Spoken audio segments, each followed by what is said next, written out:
আমরা দুনিয়ায় বেশি হতাশ হইতেছি কেন? আমরা চাই দুনিয়ায় আমরা অনেক জায়গা করব, দুনিয়ায় আমরা অনেক টাকার অনেক সম্পদের মালিক হব, এই চাহনি আমাদের সকলেরই আছে। সকলের আছে না? অথচ আপনি আজ থেকে কিছুদিন পিছনে তাকায় দেখেন, কত বাড়িওয়ালা যারা বাড়ির পিছনে ছুটছে আজকে তারা দুনিয়ায় নাই। আছে না বাবারা?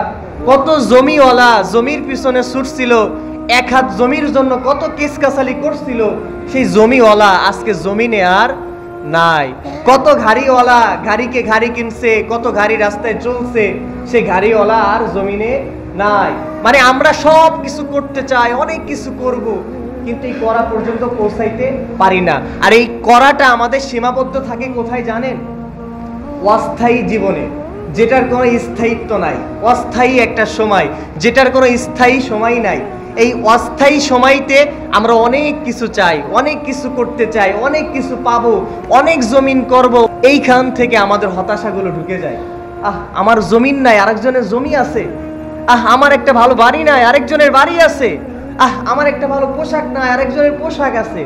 এই যে দুনিয়ায় যখন আমরা এইটা নিয়ে পাল্লাপাল্লি শুরু করে দিই, তখনই আমাদের ভিতর হতাশা শুরু হয়ে যায়। আমি কিছু পারতেছি না।